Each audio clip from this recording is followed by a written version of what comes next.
You stand at the edge of the dining hall, where candlelight trembles like frightened hands. Outside, the storm is speaking, a slow groan that rolls through the black fields of sugar and mud. Inside, the air smells of honeyed wine and iron. You are not supposed to be here. You were told to wait by the servant's door, to fetch, to obey, to vanish when not needed. But tonight something in the silence draws you closer. The mistress is seated at the long table, her face pale as wax, her hair the color of the blood-red ribbons she wears for Christmas. The master sits opposite her, a tall man wrapped in shadow. His eyes are fixed on the man bound to the chair at the end of the table. A single rope circles his wrists, climbing up his arms like a serpent that has found its prey. The candles hiss, the rope creaks. The mistress lifts her glass. She says nothing. Neither does the master. Even the piano in the next room has stopped breathing.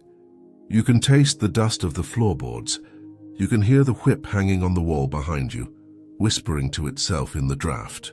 You know that smell, the smell that comes before confession or after murder.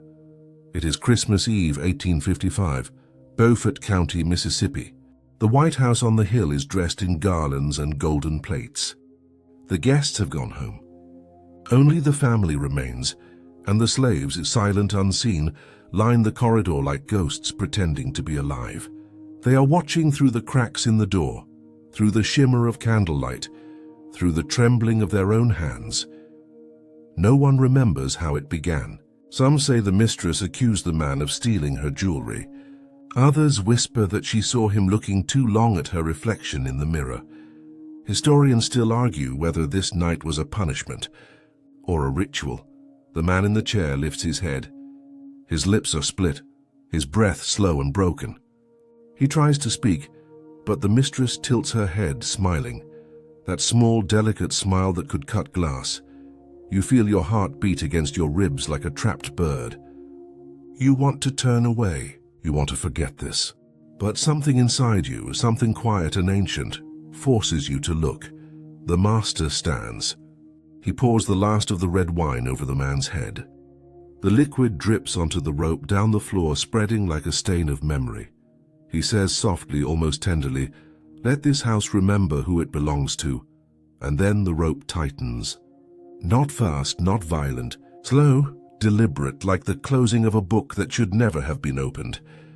The mistress's glass clinks against the table. One candle goes out, then another. The hall darkens until only the rope remains visible, glowing faintly, gold and red and terrible. You do not scream. You only breathe, shallow and trembling. For the first time, you understand that the real prayer of this house was never forgiveness. It was obedience. Outside, the wind howls through the cane fields, carrying the faint echo of laughter that is not laughter at all. Somewhere in that sound, the story of this night begins. A story of faith, of silence, of justice waiting for its name. The rope stops moving. The house exhales. And the Christmas bells from the far-off church ring 1, 2, 3, each toll like the heartbeat of a world that pretends not to see. You close your eyes, but the image remains, because some nights, memory does not sleep. It watches. Morning comes slowly in Beaufort County. The sky bleeds into gray, and the mist rises from the earth like smoke escaping from a wound. You stand among rows of cane and cotton that stretch beyond sight, white blossoms of suffering, trembling under the cold breath of dawn. The plantation is awake long before the sun. The chapel bell rings 4 times. The hour of command, the hour when bodies move before minds remember who they are. You hear it echo through the slave quarters, one deep toll for every 100 souls, 300 in all. Men and women bent by the same rhythm. Pick, haul, obey. Children with bare feet step into mud frozen by the night's chill, carrying baskets too large for their bones. They say Colonel William Beaumont was a pious man. He prayed before each whipping, as if seeking permission from heaven before sinning again. He believed fear was the only language the enslaved could understand, and so he spoke it fluently, from sunrise to dusk. When he rode his black horse through the fields, the rows parted like the Red Sea before a false god. The sound of his boots on the planks of the overseer's shed meant someone would not return home that night. You remember the eyes that never met his, the silence that swallowed every plea. The whip was not only leather and wood. It was memory, it was lesson. It was the echo of every yes, master, that ever left trembling lips. And when it struck flesh, it sang. A dry, cruel hymn that floated over the fields like smoke. You see the overseers moving through the fog, white shirts, black hearts. They joke, they spit. They call the names of those who walk too slowly. Among them Samuel, taller, stronger, silent. His face carved from patience, his eyes holding storms no one else can see. They call him the good one, the colonel's favorite, the slave who carries the whip but never complains.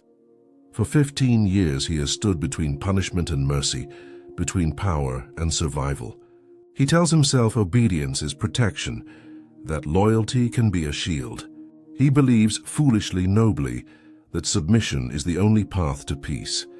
And yet every lash he delivers cuts him too. Every scream echoes twice, once in the air and once in his chest. He counts them in silence, storing them like coins in a purse of guilt. The plantation is a kingdom of obedience. The cabins smell of smoke and sweat, the fields of blood and sap. By evening, when the sun lowers over the Mississippi, the sky burns red like the backs of those who worked beneath it. The slaves sing at dusk, their voices low and trembling, songs of longing disguised as hymns. They sing of freedom, but never say the word aloud. Freedom is dangerous. Even dreams can be punished. The scholars who came later would write about the discipline of the American South, about economic systems and racial hierarchies, but no paper ever captured the sound of a mother's cry when her child was sold, nor the silence that followed when she was told to keep working. You walk among them, or perhaps you are one of them. Your hands ache, your back burns, your eyes glance at the horizon but never dare to hold it too long. And when night returns, the bell rings again, slower now, heavy, final. You know what it means. The day is over. But the fear remains. Fear does not sleep here. It lingers like the humidity, like the smell of the cane, like the whisper of ghosts who never left these fields. In Beaufort County, one historian once wrote, fear was the currency of survival, and silence its price. You breathe in the thick air, and you taste it still, centuries later, because some places remember, and some wounds refuse to close. You step into the great house when the morning is still half night, that grey hour when candles outnumber sunbeams. The floorboards remember every foot that ever crossed them. They groan in a dialect of guilt. Here power does not shout. It glides, perfumed, polished, and practiced. At the corridor's end sits the portrait gallery, powdered ancestors, stiff collars, gold frames heavy as small coffins. Their painted eyes supervise the living like mild, disappointed gods. You feel them weigh your breath, your posture, your future. The master, Colonel William Beaumont, prefers the library at sunrise. He prays with a ledger open and a pen uncapped, asking Providence to balance every column in his favor. Order, he calls it. Stewardship, he murmurs, fingers on the account of cotton bales and barrels of sugar. Between the Psalms and the Prophet, he finds a peace that only arithmetic can grant to a troubled soul. He is not a monster at first glance.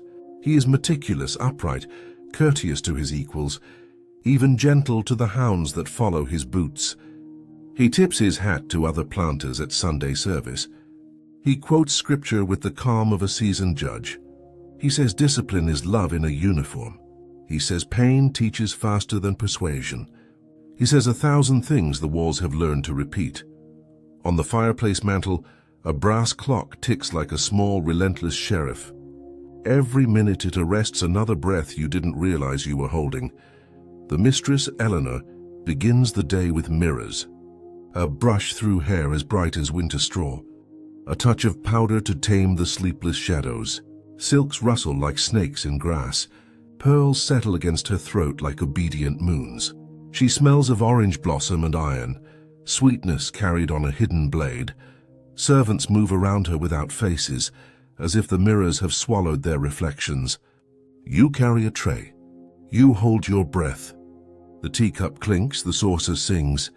2 brittle little bells announcing the hour of inspection. Her voice can cut fabric.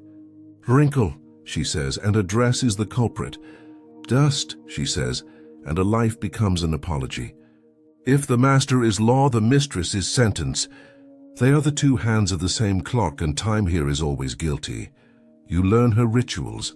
Chapel first, she kneels, crosses herself with serenity that frightens the candles. Then letters, invitations, complaints, prescriptions of order, a court ruled by stationery. Finally, the tour. Kitchen, storerooms, nursery, the corridor where keys hang like a string of small verdicts. Keys to what? To everything that closes on someone else. The house speaks in objects. French porcelain on the dining table, white as innocence and just as breakable. A Belgian lace cloth that could save no one, though it once pretended to. Silverware engraved with the family crest, a hound beneath a crown. As if loyalty were nobility in another costume. History, the master says often, is made by those who keep accounts. But elsewhere, other pens wrote other histories. In 1850, the Fugitive Slave Act had spread its cold hand far beyond Mississippi, turning free states into hunting grounds. By 1855, its echoes still marched through parlors and patrols. Fact, you tell yourself, as if facts could blunt a blade. The mistress measures the staircase with slow steps, touching the rail as though confirming the house is still hers. At the landing, sunlight gathers on the wood like a confession trying to form words. She pauses, aware of it, then moves on. This is her theater. Applause here is fear. You see how they breathe together, the master and the mistress, in a choreography that looks like marriage and feels like strategy. He needs her approval the way a verdict needs a signature. She needs his title the way a hurricane needs a name. Each completes the other's sharpness. Mercy, he says at supper, must be measured. A flood ruins the field. Punishment, she replies, swirling wine until it stains the glass, is a language. Some must be taught to speak it. Outside, the crickets fall silent, as if even insects understand when a prayer has turned into policy. You pass the parlor where the pianoforte sleeps under a velvet veil. Once the mistress played a Strauss waltz so gently that for a moment the house remembered childhood. Once. Now the keyboard is a rib cage of ivory. No song emerges that isn't already haunted. Down the back corridor hangs a hunting rifle, clean and oiled, reflecting candlelight like a thin smile. It is not the only weapon. Words sharpen here, glances kill, keys imprison, paper erases. Some nights the mistress orders the lamps low and the windows open to the magnolia wind. She listens, for what? For the soft-footed gossip of the quarters, perhaps, carried on the scent of sap and sweat. Or for an older rumor, that every house has a room that belongs to the dead, a small unlit chamber where guilt stacks like folded linens. Fringe forbidden, the old ones say. If you knock after midnight and the door knocks back, you have learned the house's true owner. You never test it. You already know the answer. You study the master's desk, the nib stained black, the ledger's ruled lines marching like a regiment.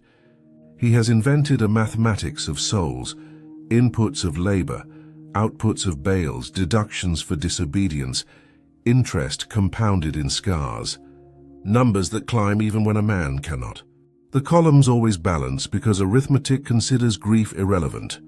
Historians still argue, a distant voice will write, whether Colonel Beaumont's harshness came from doctrine or from the quiet tyranny of the wife he adored. Argument comforts no one. You were there. You felt how their cruelty braided. Silk over wire, scripture over ledger, command over appetite, until no strand could be separated from the rope it formed. At noon, the master mounts his horse and rides the perimeter. Church straight, chin lifted toward judgment, he assumes will acquit him. The mistress arranges flowers in a porcelain vase, white lilies cold as politeness. You sweep, you bow, you vanish. The clock records your obedience second by second. Evening drifts in like smoke.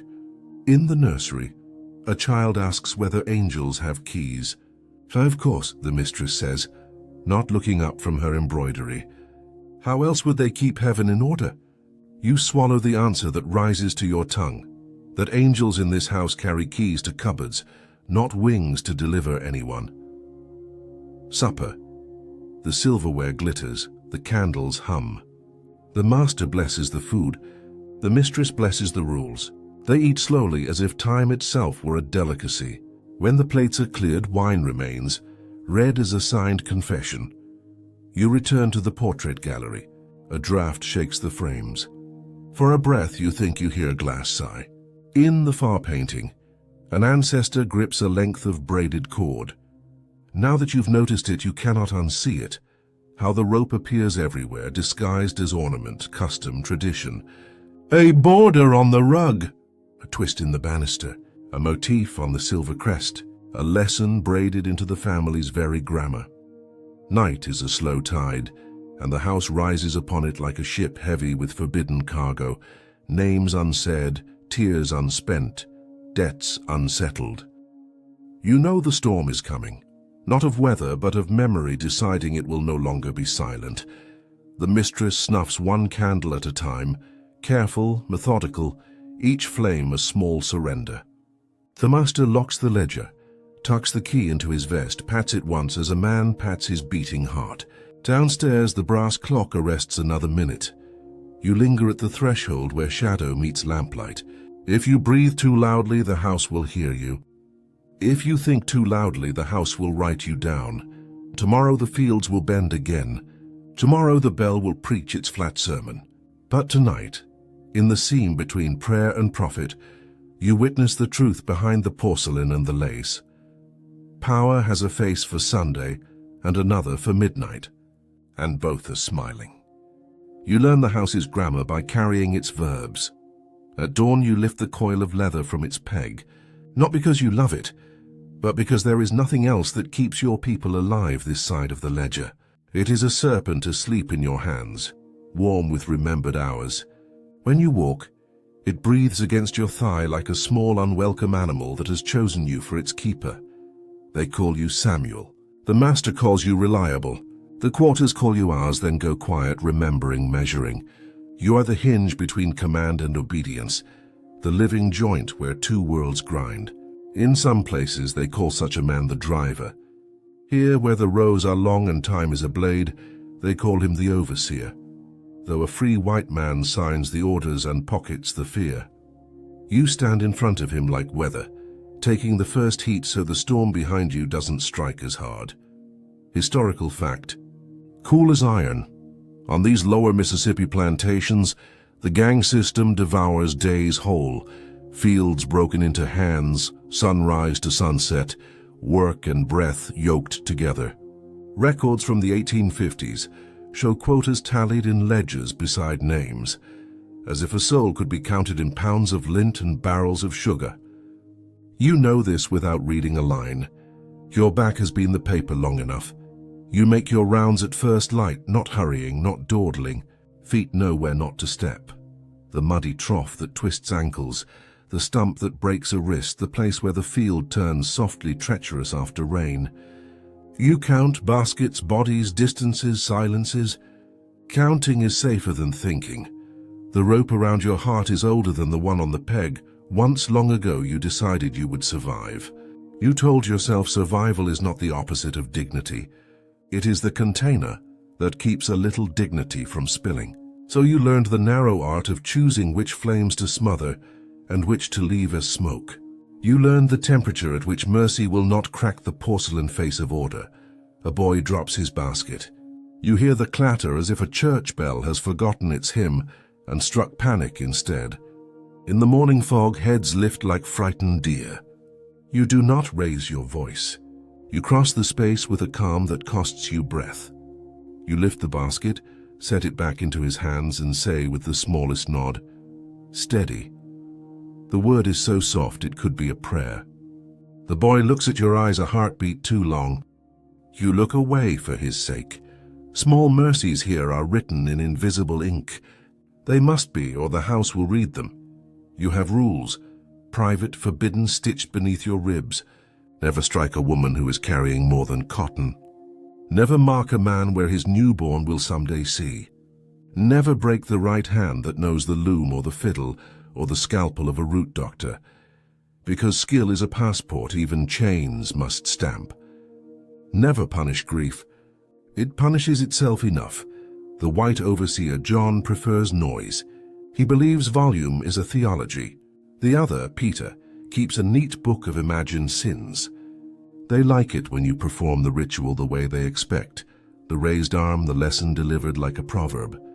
But you have learned a different liturgy, the hiss that snaps air near a shoulder, so pain hears its own future and sits up straight, the lash placed on the ground like a boundary instead of a sentence, the word enough whispered before the order reaches its full height. Historians still argue whether men like you were collaborators or guardians, whether the driver's hand simply extended the master's will, or whether it shielded the people from the worst of what the ledger demanded. The debate reads cleanly on paper. Out here the argument bleeds. You keep talismans the house would laugh at. In your left boot, a pinch of graveyard dirt from a mother you barely remember. In your pocket, a knot of red thread Sarah tied when the nights were loud with thunder and patrols. Once an old man pressed into your palm a tiny bone charm carved with 3 notches. For closed mouths, he said, meaning secrets, meaning safety. Fringe, the learned would call it. Protection, you call it, because the house has its own charms, keys, laws, signatures, and you are entitled to yours. At the edge of the east field stands a tree the patrols avoid without saying why. Some nights it knocks softly, though no wind speaks. Some mornings the bark smells faintly of candle smoke. No one writes this down. Everyone knows it. When a woman must weep alone, she goes there. When a man must bury anger deeper than the river, he presses his brow to that trunk and breathes. You do not ask what the tree holds. You thank it and move on. Sarah meets you in doorways made of light. She is small beside the architecture of cruelty, but her presence rearranges rooms. She reads when she can. Words stolen from the master's children like ripe figs taken in dusk, sweet and dangerous. In her hands letters behave. They form kindness, shelter, warning. She mends shirts and tempers and mornings. She has learned all the names of the plants the quarter trusts, and some nights the air at your door smells of mint and mercy. With her, you practice the most forbidden craft, imagining a later. Not liberty. That word shatters teeth when you say it. Just a later, in which your hands do not have to choose harm to prevent worse harm. A later where your first thought is not inventory. There is a whip in the shed that you will not touch, not because of what it can do, but because of what it remembers. They say it belonged to a man whose voice turned thick with enjoyment at other men's pain. After he died, the leather curled on the peg as if it were still listening for him. Once you thought you heard it breathe after midnight. It is foolish, yes. It is also true in the way dreams are true. Instructive, precise, unprovable. Fact again, so the mind does not drown. Patrollers travel the county roads by lantern, papers in hand, dogs trained to read fear. The 1850 law turned distance into a trap. Even the north can be a new circumference of the same circle. You trace those routes in your head not to run, but to gauge the hour the danger arrives, so you can move the children out of sight before the dogs finish their sentence.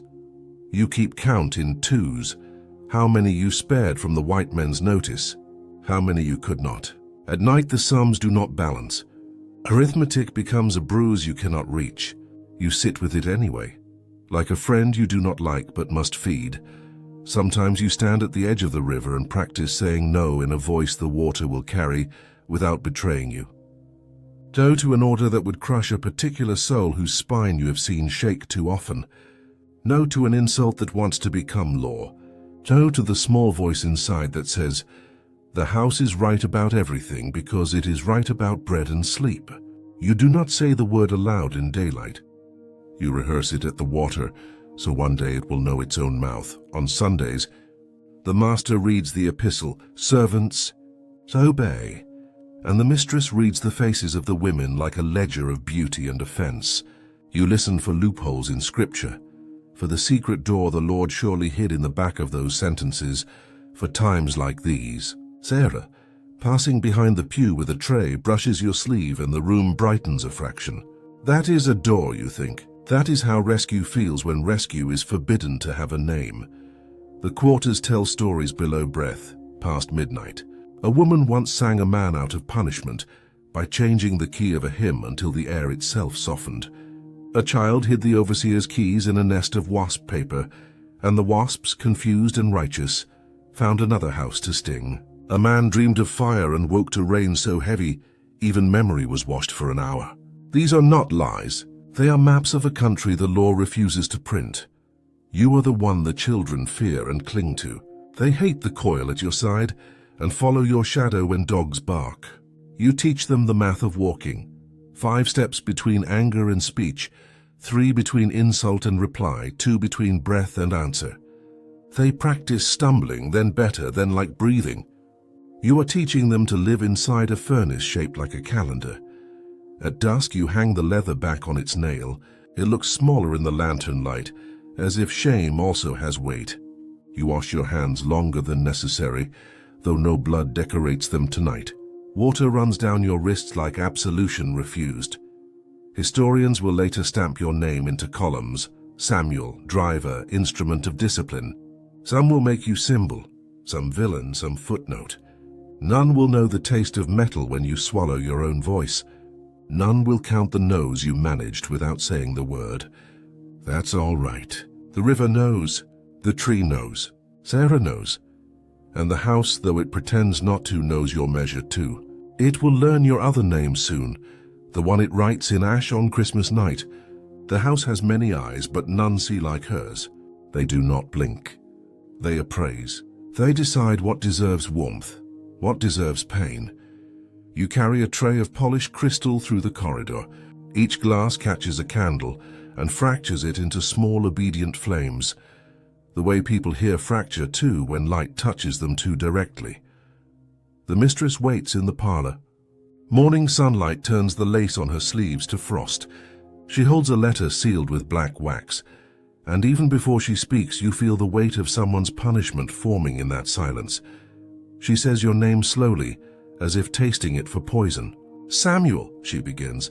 "The girl from the kitchen looks at me too much." You bow. You do not ask which girl. You already know. Sarah's smile has been noticed again. The mistress's voice lowers to a whisper sharpened by envy. Pretty things forget they are possessions.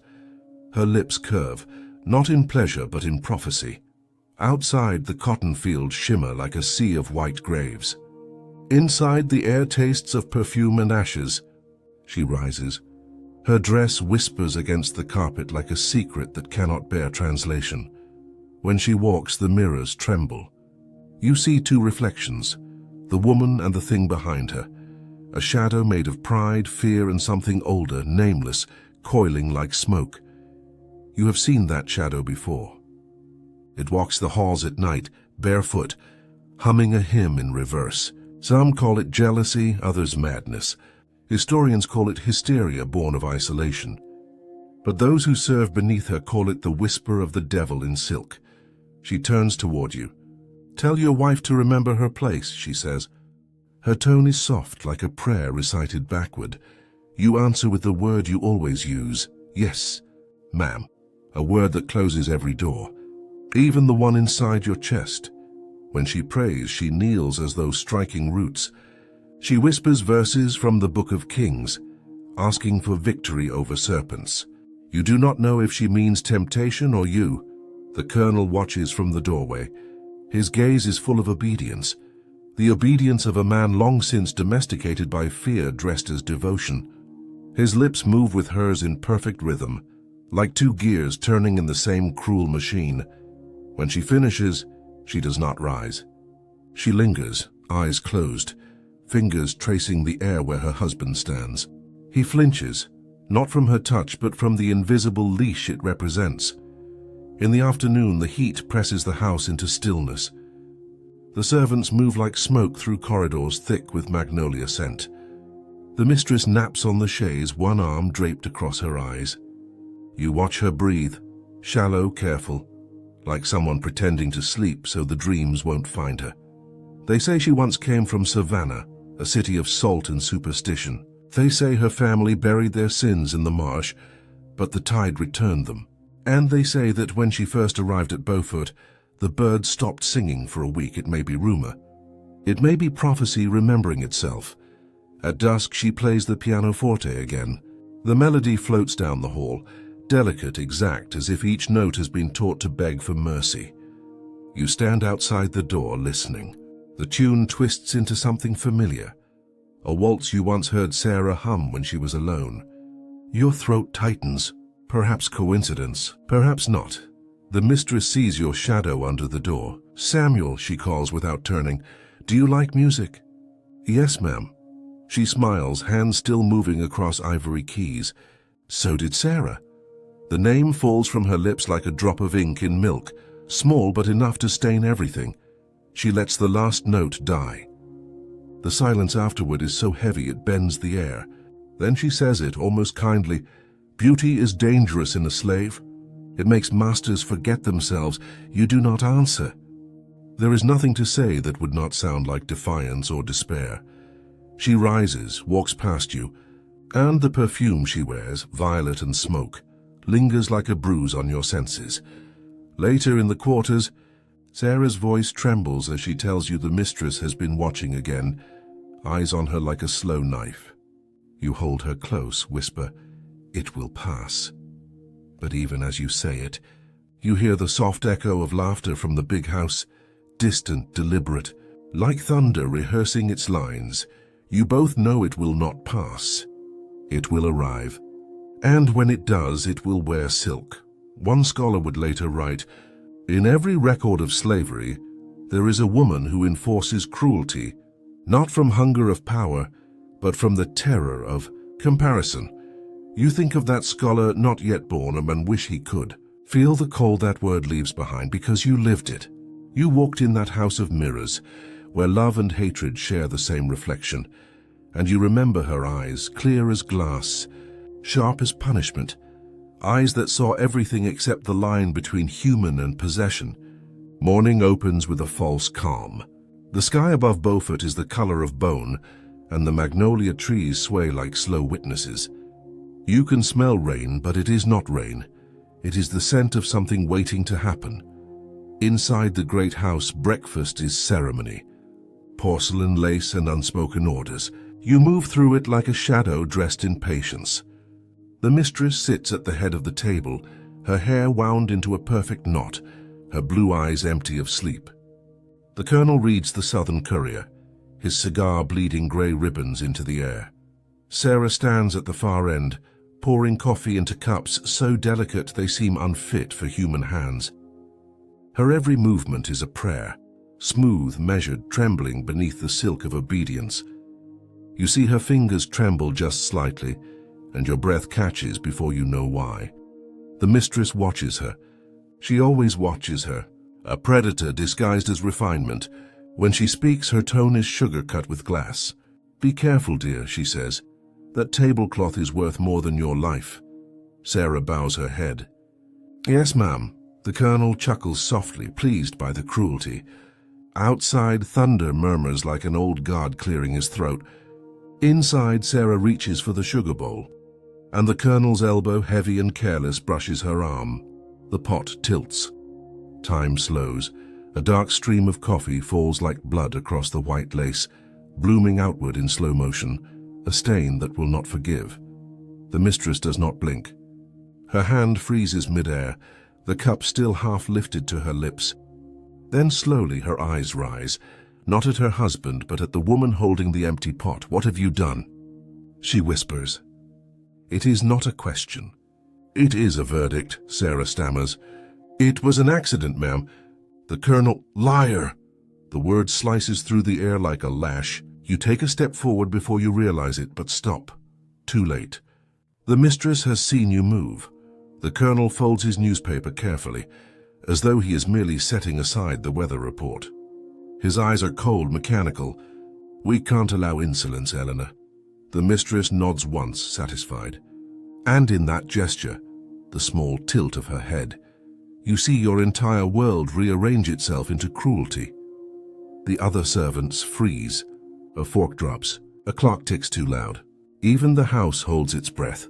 The mistress rises, her red silk dress sighing like an open wound. She's been getting too bold, she says.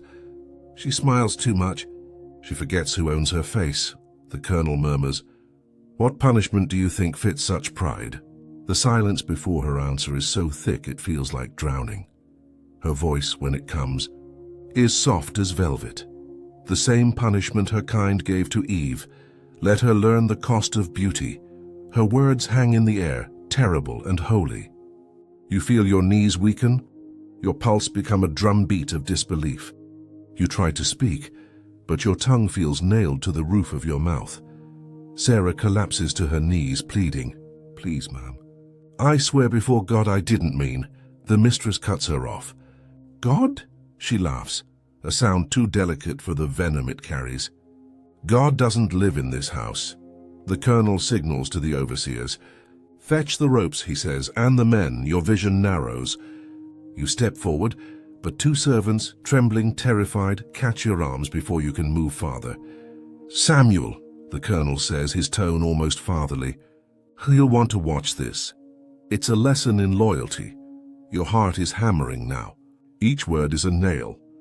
Each second is a scream you cannot let out."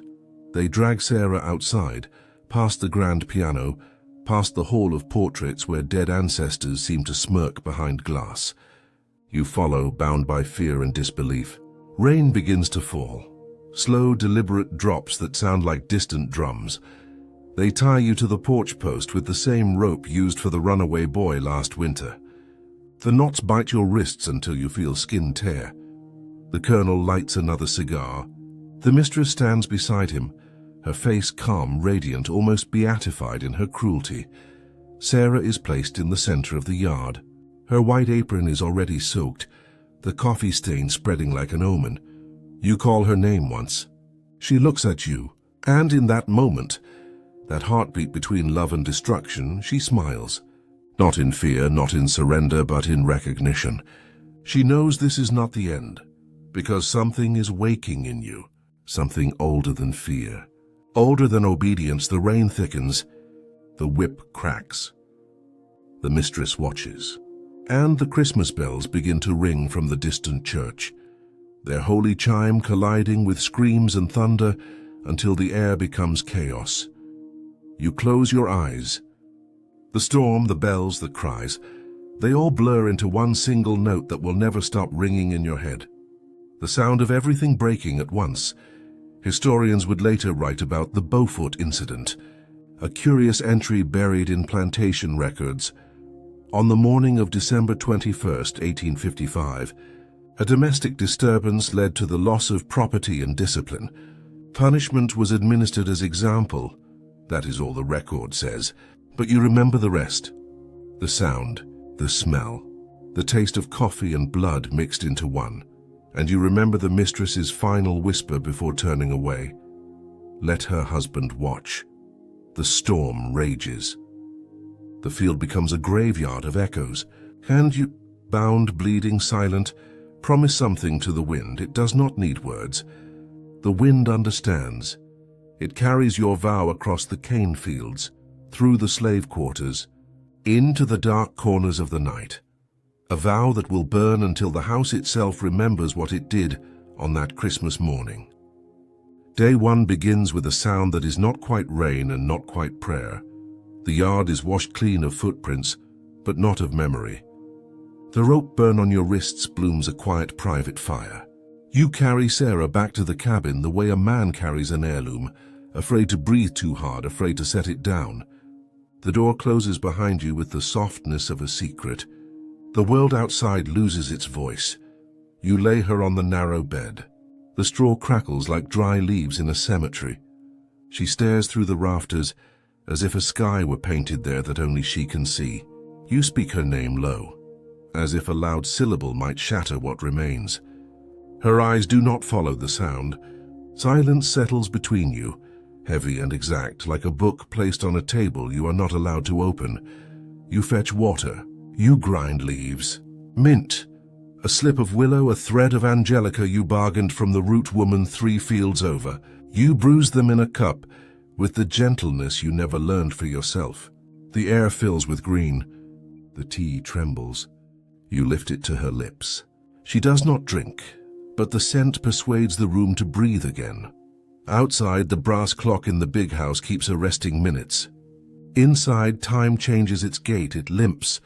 It kneels, the quarters know already. They always know. Feet pass your door and do not knock, the courtesy of grief. On the stoop, someone leaves a scrap of blue glass, bottle tree magic, to catch whatever hunts a soul when the night patrols are done.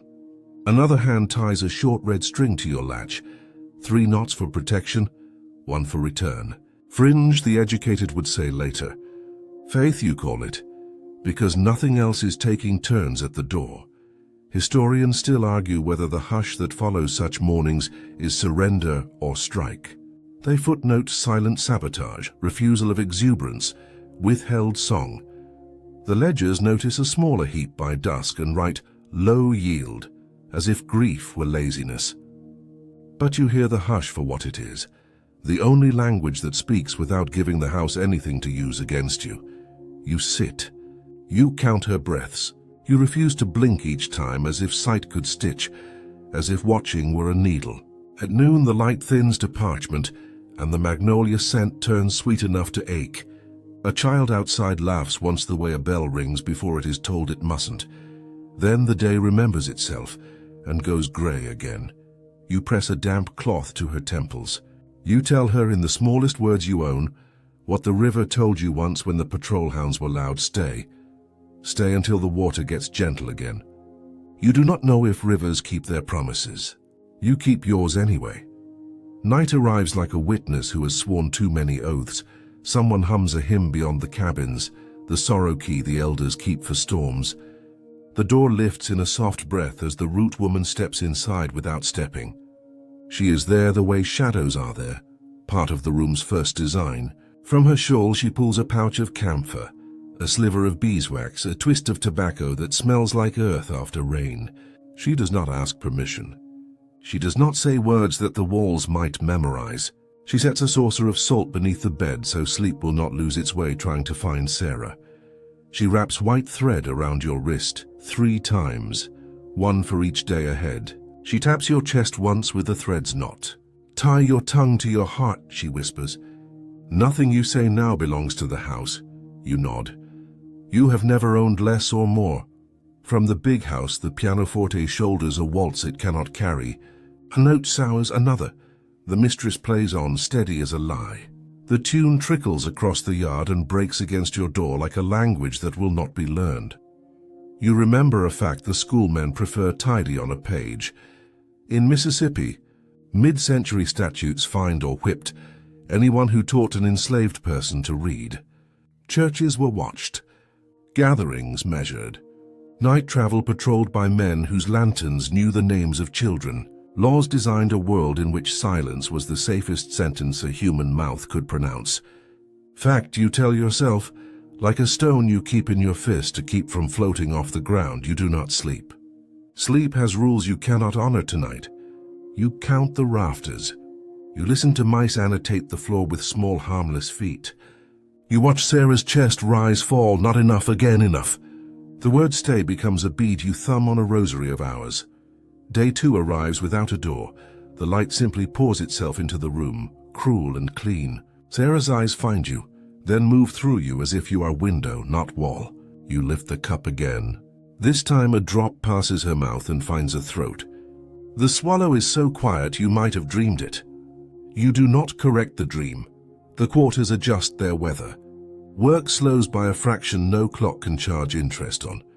Fingers fumble in ways that look like clumsiness and are not. A basket spills without raising a voice. An overseer stares at a sky that refuses to explain itself. The house will tally less by evening and blame humidity. Let it. The truth is not on its ledger. At midday, the master rides the perimeter as if surveying an obedient kingdom. The horses' hooves count 4 by 4, a marching band without joy. He does not look toward your door. Looking would name, and naming would make the thing real enough to spoil his appetite. The mistress passes with a fan of white feathers, the theatre of coolness. For half a heartbeat her eyes tilt toward your latch, then away, as if her pupils themselves know which lines not to cross where witnesses can turn into history. A faint blue vein pulses at her temple. She presses a hand there as if to smooth thought back into the shape she prefers. Inside you wipe Sarah's brow in the rhythm of psalms you half remember from a Sunday that was kind enough to forget you afterward. You whisper the only scripture that never betrays you, names. You say her name as if it were a commandment. You say your mother's, the people she loved, the town that owned your first steps, the tree that keeps secrets no patrol would dare knock upon. You name the river. You name the hands that left blue glass and red string. You build a congregation of nouns around her bed, so the house cannot find a way to speak into the circle. Afternoon kneels. The shadows of the bed slats stripe the wall like the bars of a cage you refuse to see. You hold her hand and discover how much strength a whisper can have when the mouth does not move. She blinks. The blink is a bell. Someone taps twice on the doorframe without touching it. A folded scrap lies on the threshold when you open, a piece torn from a flour sack, words scratched with burned stick. Night riders out, hide the little ones. A warning not new, not ignorable. You tuck it into the rafters, where the mice cannot turn it into nests. You light a stub of tallow and set it in a dish. The flame shivers the way a child's hand does when it is allowed to hold a story for the first time. At dusk, a child sings one clear note and is shushed. Then the hush is shushed, so the child will not learn the wrong music. The sky turns the color of old brews. The river speaks a sentence you cannot translate, only trust. Night, too, does not negotiate. You do not either. Day 3 wears a thin, hard light, the knife edge of morning. You are the first to move. You pour water over your hands, as if washing away a century might be easy if you begin with fingers. Sarah's breath rasps once, as if a new page had turned, and then decided to stay blank. You whisper again. You name the smalls: spoon, comb, window, mint. You place the comb in her palm. It is too heavy. You take it back with a thanks as if she had passed you a kingdom. The door finds a new gift, a sprig of rosemary bound with thread the color of storm. Memory herb. Someone knows what you will be asked to hold. Near noon, her eyes find your face and do not pass through. They stop. For the first time since the world ended, they stop. Her lips shift like a curtain, thinking of wind. A sound comes, thin, threadbare, holy. Your name, almost. You bend close. You are a harbor begging a ship to choose you. Breath warms your cheek. The word arrives, small as a seed, dense as a planet. Avenge? It is not fury in her voice. It is arithmetic. Balance asked of a scale that has forgotten how. You do not answer quickly. To promise is to invite the house into the conversation. You look at the floor, at the blue glass corner glinting beneath the bed, at the red thread's triple knot at the sprig of rosemary, at the mark on your wrist where rope taught its lesson. You raise your eyes to hers and let your mouth choose slowly, letter by letter, the shape of tomorrow. Yes, you say. The word is a door that unlocks itself from the inside. For a breath, the room tilts, as if the boards are adjusting to a new arrangement of gravity. Outside, a wind moves through cane, as if the field itself had sighed. In the distance, a bell rings once. No church in sight, just metal remembering it is voice as well as object. Sarah closes her eyes, not to leave, but to rest in the first true thing the room has heard in 3 days. You sit back. Your hands are steady and you do not recognize them. Perhaps they are your father's for a moment, or the hands of a man you have not yet become. The house is far away, though you still sit inside it. Its clock ticks, but not for you now. Historians will wrestle with your answer. They will name it insurrectionary impulse, masculinist code, counter-sovereignty. Let them. What you heard was simpler and harder, a request for the world to be world again. You stand, not suddenly, not slow, the way a verdict stands when it has been read. You open the shutter. Afternoon pours in like a witness, The rope marks on your wrists are two small mouths and they stop speaking. The river quiets. The rosemary brightens its scent. Night 3 will come, and with it a plan that pretends to be an accident until it no longer needs to pretend. But for this hour the cabin holds only silence that belongs to you. A private country behind a thin wooden door, guarded by blue glass and red thread, and a promise spoken in a room where promises are contraband. You look at her. She looks at you.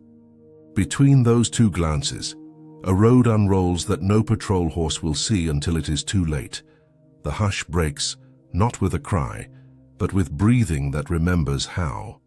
Dawn is thinner after a vow. It arrives not as light, but as a blade that trims night to fit the shape of a day you have already chosen. You rise before the chapel bell remembers its duty. The cabin is a hush of wooden ribs around a single slow breath that is not yours. Sarah sleeps the way a candle rests, bent toward a draught you cannot see. You tuck the blanket higher, set the cup of mint and willow where her hand will find it if her hand is ready. And you touch the red thread on your wrist as if it were a map folded small enough to hide in a pulse. Outside, the world is colorless and exact. The cane whispers a secret it will repeat to no one. Far off, a dog coughs in its chain. The quarter stirs in soft syllables, boots finding themselves, spoons locating bowls, sounds that pretend the day is ordinary, because pretending keeps bodies safer than truth. You cross the yard the way a reader crosses a dangerous sentence, one word at a time, ready to step back if the meaning turns. At the pump you draw water and watch its surface tremble like a guilty eye. A small boy waits with an empty pail. He does not ask questions. Children here learn early that curiosity is a luxury. Like sugar, you steady his handle for him. The pail drinks. The boy nods once, solemn as a judge, and vanishes into the mist. The promise lives in your chest, not loud, not quiet, steady. You inventory it the way a field hand tallies cuts before sleep, not to count the pain, but to confirm the body still belongs to you. 1, she asked. 2, you answered.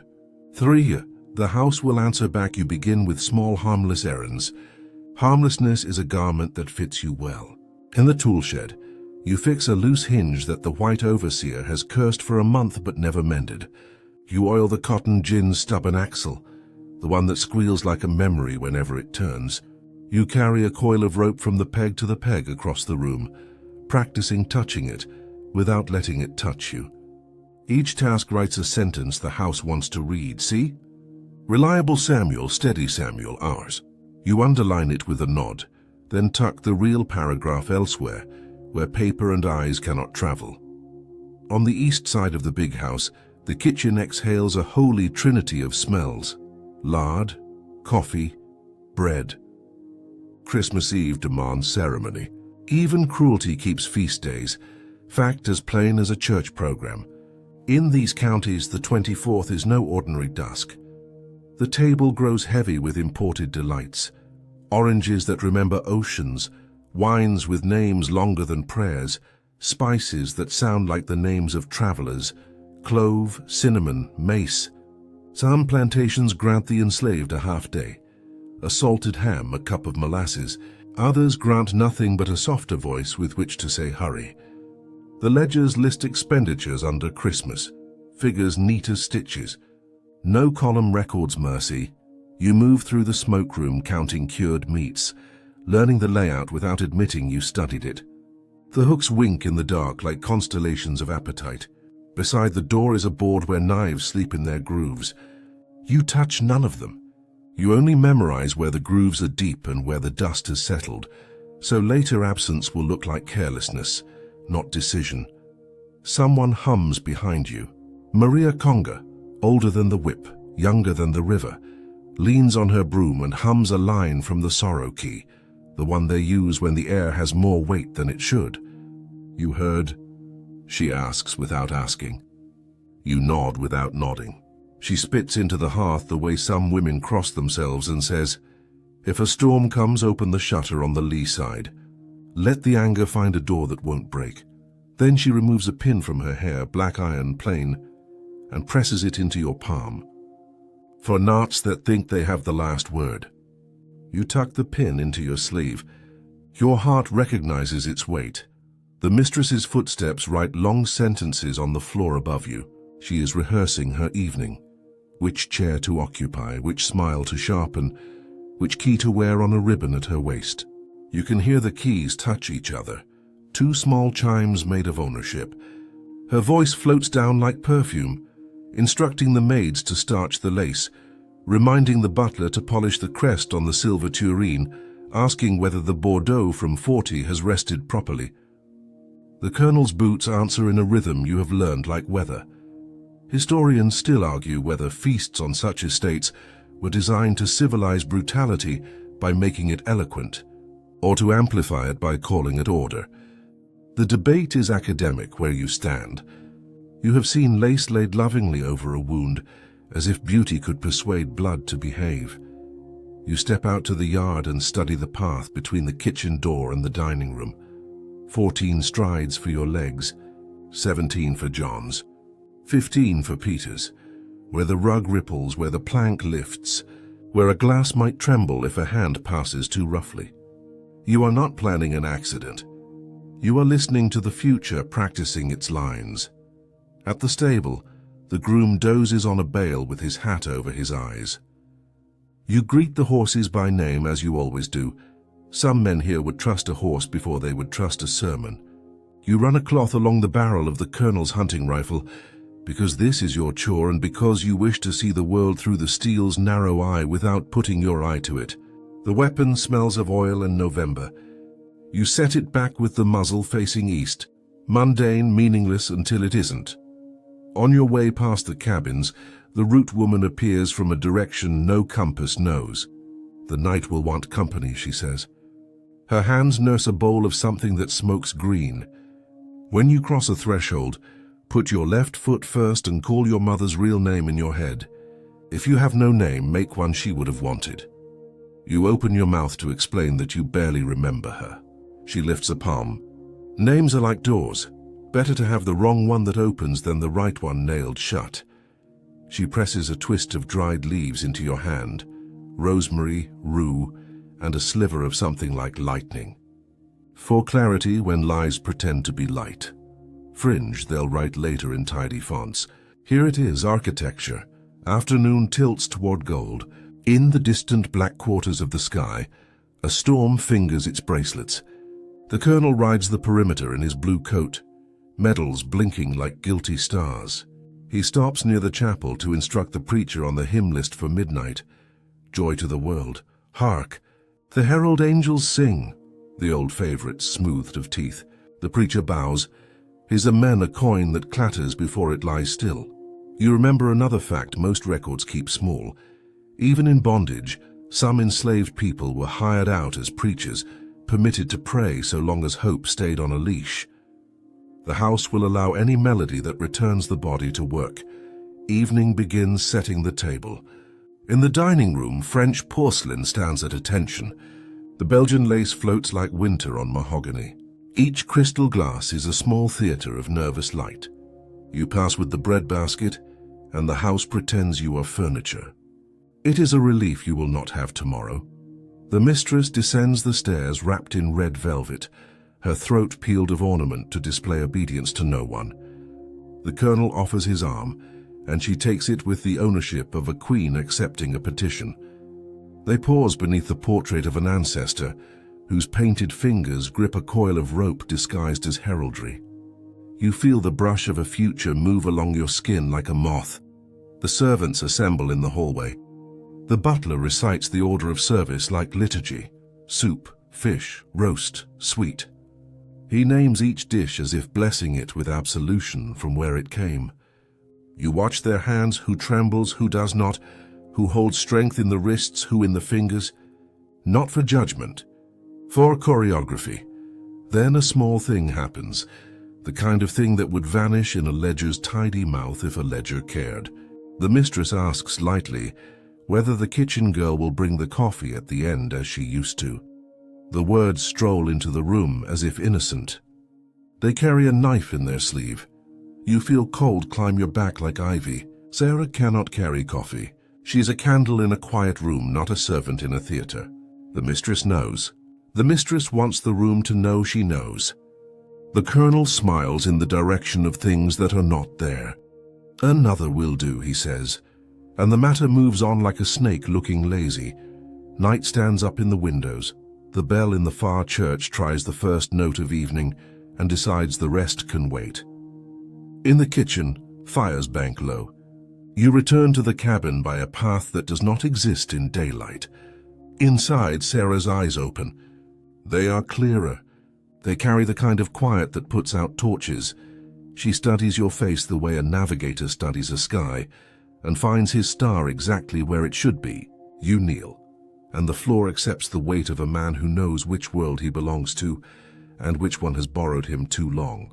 You tell her, only with your eyes, for the house has small ears, that the plan is not a plan so much as a returning of weight to the scale.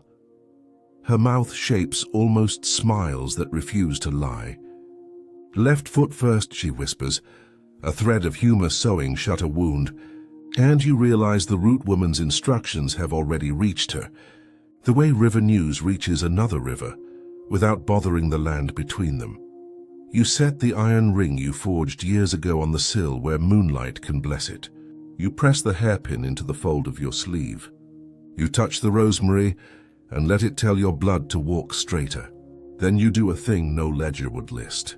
You sit.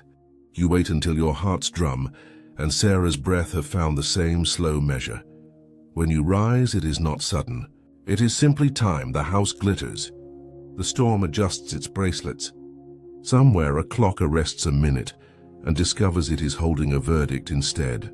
You open the door, left foot first, and step into a night that knows your name, even if history will spend a century pretending to mispronounce it. Christmas has begun. So has justice. You move through corridors lacquered with light. Christmas dresses the house in its holiest mask, wreaths braided with crimson ribbon, citrus cloved into constellations, candles rising like a small forest of tame stars. The table waits in the center of the room, as if it were an altar that finally decided to admit it was an altar. White lace spills over the mahogany like snow that learned manners. Crystal stands ready, each glass a clear bell that hasn't learned its sound yet. You carry a basket of bread, warm enough to suggest mercy. The warmth lies. The butler rehearses the procession under his breath: soup, fish, roast, sweet. His voice is the sound old clocks make when they try to remember a cheerful hour. Behind him, girls in aprons tremble through their paces, careful with silver whose crests are animals in cages, hounds with crowns, birds wearing chains. The crests know their roles. So do the hands that polish them. From the kitchen the air comes salted with fat and cinnamon. The cook barks softly, a general marching pies to the front. A single orange sits in a blue bowl by the window, sunset captured and peeled. The house pretends the world is beautiful, because beauty can be set on a plate and charged to the ledger like anything else. The mistress descends the staircase, swaddled in red velvet and intent. She wears no jewels. Her throat is bare as a polished blade. The colonel offers his arm, medals chiming like disciplined ghosts. Together they enter the dining room to receive a congregation of candles that bow in flame when the door opens. Christmas, he says, as if he invented the word. Order, she replies as if she baptized it. They seat themselves beneath the portrait of an ancestor who grips a length of braided cord disguised as heraldry. You look away before the painted eyes can convert you into inventory. The guests were dismissed hours ago. What remains is family, servants, and the silence of a house that believes itself forgiven. The colonel nods to you without seeing you. The mistress sees you without nodding. You pour water. You pour wine, Bordeaux 1840, the one whose label the colonel touches like a relic. The liquid folds itself into the glass with a red that remembers injuries. When you set the bottle down, your hand is steady enough to make tomorrow believable. Grace is said, or something that wants to be grace. The colonel's voice kneels all the right syllables while skipping the ones that would matter. Peace on earth, he recites, and the hounds outside lift their heads as if insulted. Goodwill toward men, he adds, shelving the sentence in a part of the room where the enslaved are not invited to stand. Fact: tidy and cold.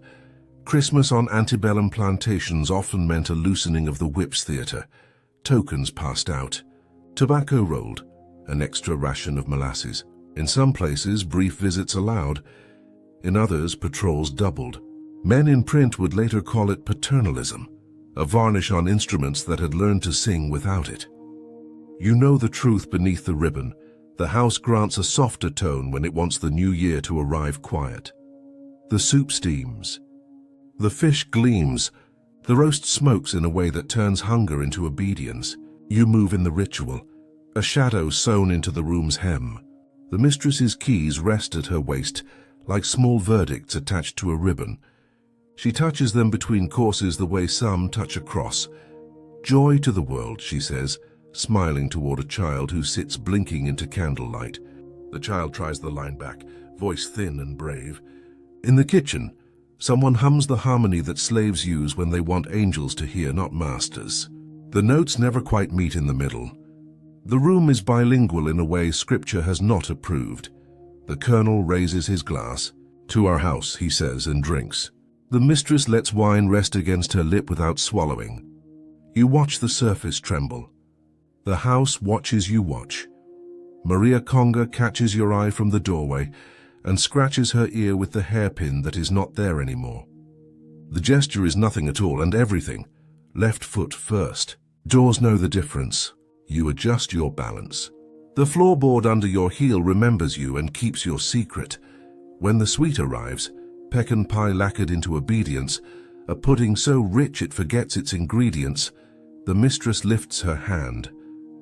"Coffee," she says lightly, the way lightning asks if anyone has noticed the sky. A hush crosses the room that belongs to no one. The butler bows and turns to the kitchen. For a breath, you see the past lay itself over the tablecloth, a stain the laundry could not convince to leave. You smell a note that is not cinnamon. You force your lungs to believe in air again. Another girl emerges, not Sarah. The tray shakes its tiny theater of porcelain. She places the cups down like someone arranging small tombstones. You step beside her, your hand halfway to steadiness should she need a second hand. Your pulse learning the drum that will carry you through a door you have not yet opened. "Careful," the mistress murmurs, smiling for the first time tonight. The smile is the shape rumor takes when it decides to be policy. The colonel lights a cigar and looks through the smoke like a man inspecting a painting of himself. "A fine evening," he says. "We have earned it." Historians still argue whether such scenes were performances, acts of self-justification performed to an audience of conscience, or mere appetite. They footnote diaries where masters write of benevolence, of our people's happiness, then list the bales shipped the next page. The debate fits neatly on paper. Here the argument stains. You stand one pace from the colonel's chair, close enough to hear the hinge of his jaw, far enough to count the small distance between his hand and the hunting rifle on the wall. The barrel points east, as it did when you returned it. No one notices where weapons look when they are sleeping. The room steadies itself around the ceremony of cups. Steam writes cursive in the air that only the dead can read. Crystal ticks gently. Somewhere a clock arrests another minute, like a sheriff who doesn't know what else to do with it. The candles gutter and renew, practicing the rhythm of a heart that will not be told. "Samuel," the mistress says suddenly, as if testing the quality of your name. "Did you polish the silver yourself?" "Yes, ma'am." Your voice is a floor that has learned to sound like marble. She studies your face with the pleasant curiosity of a scientist, checking a specimen that will not complain. "Reliable," she says, turning the syllables with her tongue as if they had flavor. The colonel nods, proud of the adjective. As if it were another medal to shine, the girl pours.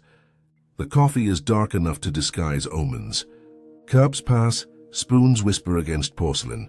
The taste moves across mouths that never once wonder who ground the beans, who carried the sacks, which hands bled at the dock to pay for the polish on the silver. Christmas is a balm that teaches amnesia like a carol. The mistress sets her cup down and looks toward the window. Outside, the storm puts its bracelets on one by one. "Listen," she says softly. "Rain. It isn't yet, it will be." The house accepts the future as though it were a compliment. You take one step back, into the seam between the door and the wall, where a man can watch without being summoned by a voice or a ledger. From here you can see all the angles, the curve of the colonel's wrist on the armrest, the way the keys press the mistress's gown when she inhales, the path from the rifle to where a decision changes temperature. The child asks if there will be a hymn after supper. "Of course," the mistress says. Music makes the house behave. Her smile returns, the one that says she has never once apologized to the night.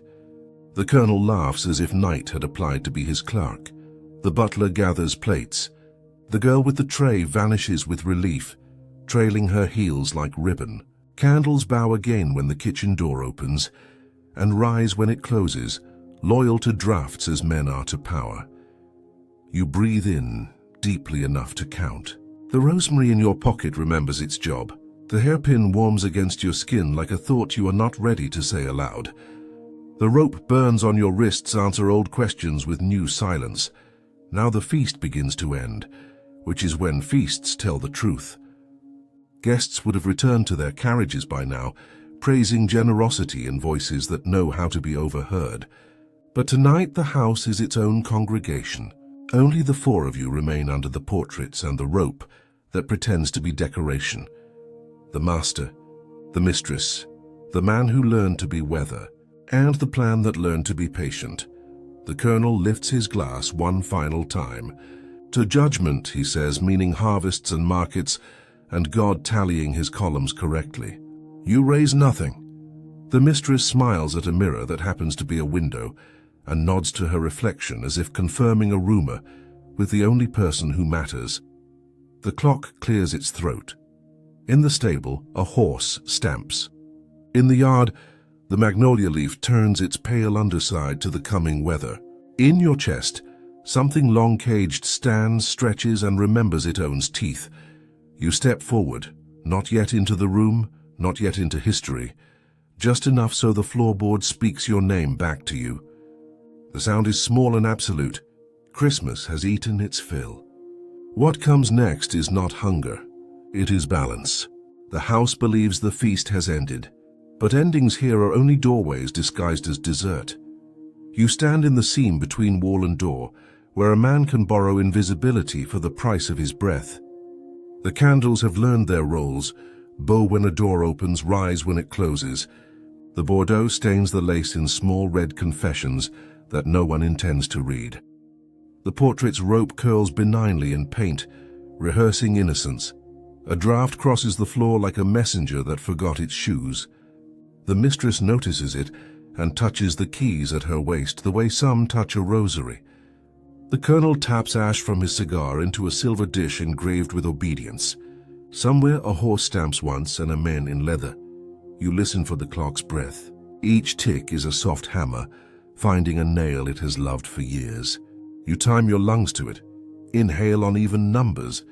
Exhale on odds, until your body is a quiet metronome that owes nothing to fear. "Samuel," the mistress says, still watching the window in which she is queen twice, once in velvet, once in glass. "Call John and Peter. I would thank them for their vigilance this week."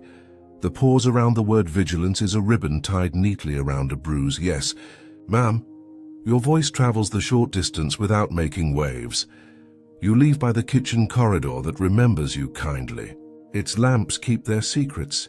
Its floorboards step around your weight like loyal hounds. In the yard, the sky is a bruise turning the color of forgiveness. You pass the pump, the smokehouse, the door where a blue shard of bottle tree glass still glints, small lighthouse for souls too tired to find shore alone. You find the overseers exactly where the house keeps them, within shouting distance of power, and one door removed from consequence. John is counting excuses in his coat pocket. Peter is practicing smirks on a tin cup. You summon them with the ordinary tone that makes men lower their guard. The colonel wants you now. They follow, dragging a weather of swagger that is already late for its appointment. You guide them through the service hall where lamps bow and rise. Maria Conga leans on her broom as if it were a staff that once split seas. She does not meet your eye, and in not meeting it blesses you.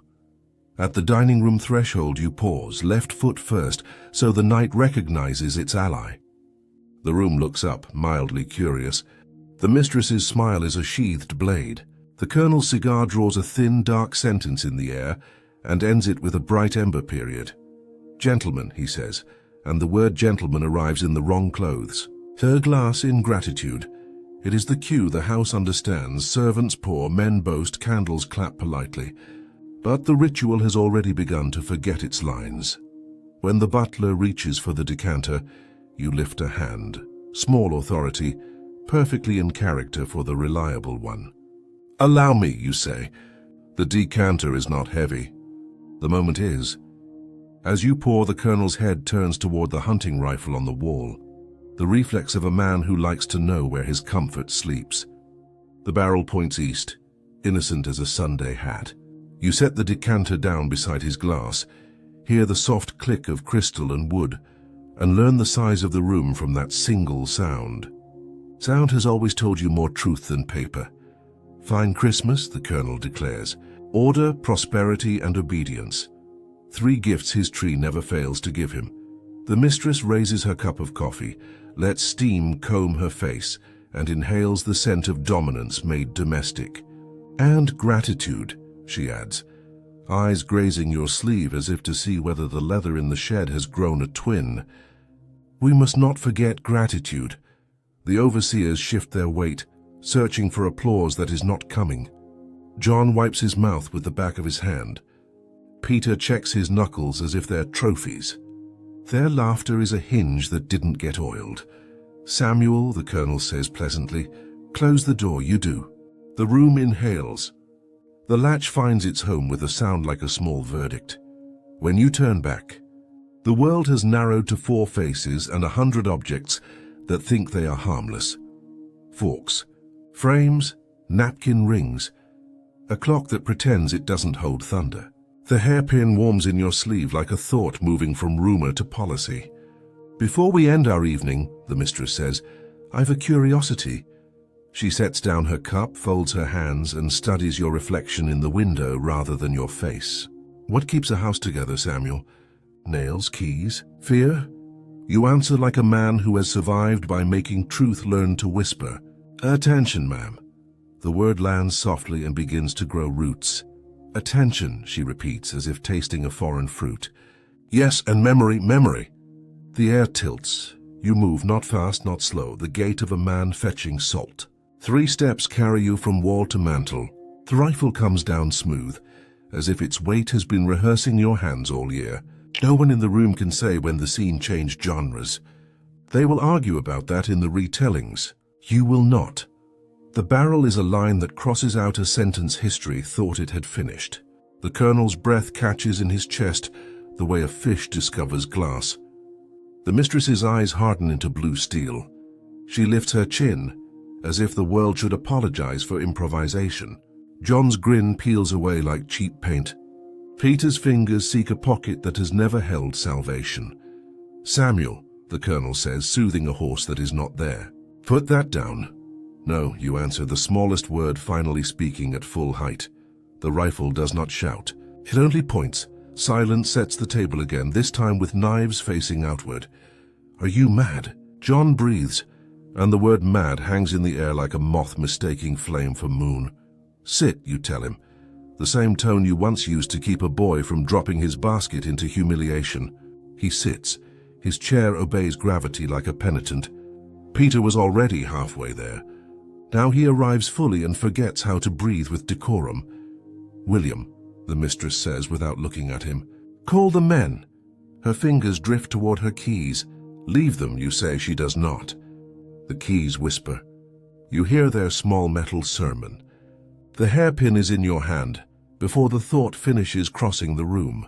It kisses the ribbon and ribbon yields, and the ring of metal settles into your palm with the surprised sigh of birds released indoors. She stares, a queen taking inventory after a meteor shower. Historians still argue, a future voice will write, whether such confrontations were planned insurgencies or private reckonings that burst their banks. Let them argue. In this room, water has simply found the lowest place and decided to be river. Stand, you tell the colonel. The rifle does not waver. He rises with the care of a man approaching a precipice that swears it is a porch. Turn, you say, and he turns. The rope waits on a chair back, where servants leave it after carrying logs. A domestic coil disguised as tidiness. Your left hand finds it. Your right hand does not betray its steadiness. The knot you tie is the kind that remembers boats and storms. It holds. You'll hang for this, Peter whispers, discovering at last a truth he can pronounce. Men have hung for less, you say, thinking of names carved nowhere. The mistress's calm is a white flame. Release my husband, she orders, and we shall forget this episode. The pause around forget opens like a trapdoor. You lower the rifle a degree and she mistakes mercy for movement. She steps forward. The floorboard confesses her weight with a sigh. You have catalogued since the second section of your life began. The muzzle rises again. She stops. Your left hand opens. The keys glint. You set them in the center of the table, beside the lace and the red rings of wine. For the first time since they were forged, they belong to no one. Thunder rehearses closer. Listen, you say, though no one wants to. To the clock. They do, because there is nothing else left to pretend to hear. The tick now is a judge with a tired face. You move to John. Hands, you instruct. He offers them, unsure whether refusal is a stronger story than compliance. You choose the story. The rope makes a quiet sentence around his wrists that does not ask for edits. Peter follows, too busy counting exits to count his breath. There are fewer doors than he remembered. You imagine this will change anything, the colonel says, dignity sweating. The law... Fact, you interrupt gently. The law in this county has never remembered my name correctly. It is the kind of sentence that learns to carry a century inside it without spilling. You check the knots. They are uncomplicated and absolute. The mistress watches you the way a mathematician watches a proof turn her way. What is it you want, Samuel? She asks, voice low, intimate, as if bribery could be whispered into a man's blood. Money, a pass, a gentler memory? What I want, you say, and the room leans toward the verb, is balance. The word lands. The portrait rope in paint seems to curl tighter. You draw a chair backward with your heel and ease into it, rifle steady across your knees. The house has never seen you sit this way, at its table, uninvited, unafraid. It resents the posture. Floors remember who owns them. Tonight the floor decides to be free of its habits. Outside rain begins, soft coins on the roof, then silver poured from a stirred heaven. The storm finds the lee side as instructed. You think of Sarah sleeping beneath a roof too thin for weather and too strong for forgetting. You feel the iron rings cool circle against your wrist, where the thread lies. You let your breath walk to the clock and back. Christmas, the colonel mutters, as if the word were a shield. Reckoning, you correct, as if the shield had a seam. The candles gutter once, twice, then steady. Their flames bow to a draft no one admits exists. The keys glitter, the rope holds, the rifle listens. Every object in the room has been promoted to witness. What comes after this is not for the house to narrate yet. For a beat that lasts exactly a lifetime, everyone learns the weight of silence when silence belongs to the right mouth. The hour has turned. The room understands. The clock, relieved at last, lets go of a minute it has been holding since the first field was planted. The rifle is not a shout. It is a straight line that refuses to lie. 4 breaths meet in the middle of the room and learn each other's temperature. Rain combs the roof with silver teeth. The rope remembers storms. The keys glitter like tame lightning on the lace. The clock holds its breath, then remembers its job and begins again. Tick, tick, as if time were a mule that only moves when spoken to sternly. Samuel, the colonel says, practicing a neighborly tone he has never owned. You are excited. Put the gun aside and we will remember, you offer. The word is a mirror. He looks into it and does not like the shape. The mistress studies you as though your face were a letter she is certain she authored. Her chin lifts a quarter-inch, the altitude where mercy cannot breathe. You think making a theater of this will alter your station? There are laws, man. Fact. Cool as iron. In Mississippi, 1855, statutes weave a net with no holes. Patrollers authorized at night. Insurrections punished with death. Testimony of the enslaved tossed aside, unless it helps a master count his losses. On paper, a world without exits. In rooms like this, paper burns if someone brings a flame that knows its own name. Stand him, you say to the overseers, meaning the colonel. The rope's knot on his wrists refuses to admire his rank. John glances at Peter. Peter glances at no one. Both rise like men answering a bell they hoped belonged to someone else. You turn the colonel toward the window. Outside, the magnolia shows its pale underside, leaves like open hands begging rain. His reflection stands beside yours. Two men painted by weather, positioned by history, illuminated by a cruelty that thinks it is chandelier light. For a heartbeat he sees what you see, that a body in glass belongs to no one until a witness names it. Look, you say, not at me. At the land. He does, and the fields look back with a blankness that might be compassion if the sky ever taught them how. Count, you add. He obeys without understanding, voice low. 1, 2, 3 bales? You ask gently. Or graves. His shoulders lurch, the body's way of confessing when the mouth refuses to. Numbers evaporate from his tongue. The portrait behind you, the one with the polite rope, seems to lean closer, as if finally interested in its descendants. You pull a chair into the center of the rug, the chair where orders have rehearsed their elegance for years.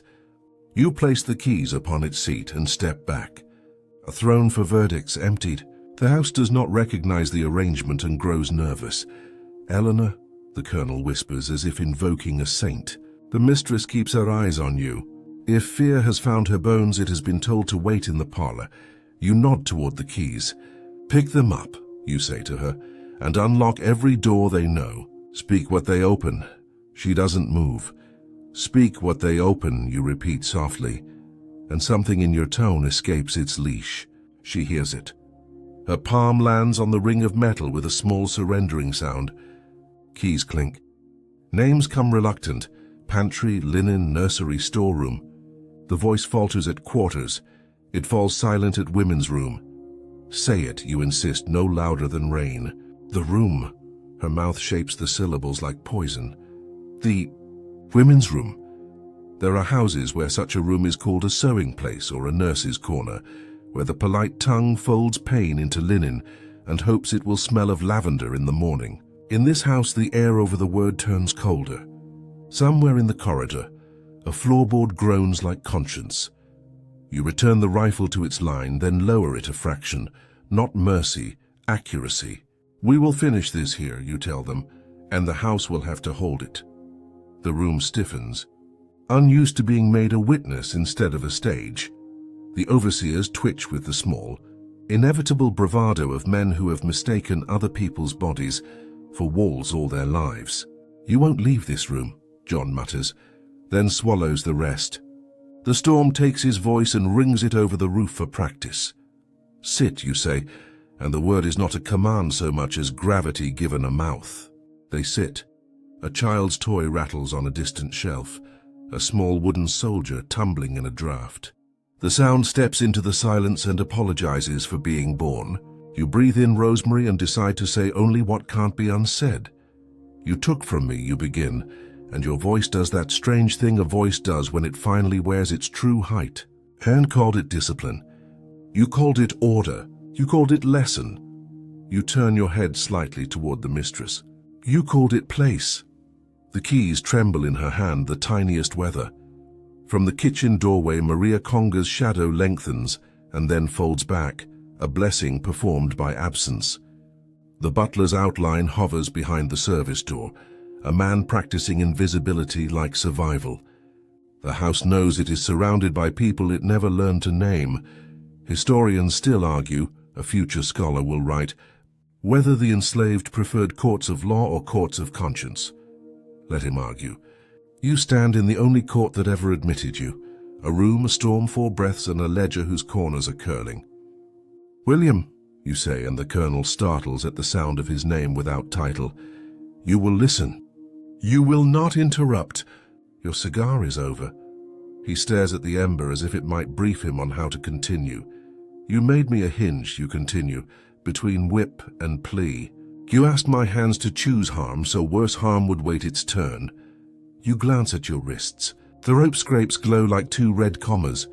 Pauses in a sentence you refuse to let others finish. Tonight the hinge turns the door the other way. You set the rifle on the table, still within reach, still a line, and take up the keys. Cold circles, each a memory cut into metal. One by one you lay them on the lace and speak what they have kept shut. Cellar, grain, nursery, women's room. With every word the candles bow as if counting. From your sleeve the hairpin slips into your fingers, the humble iron, Maria, pressed into your palm.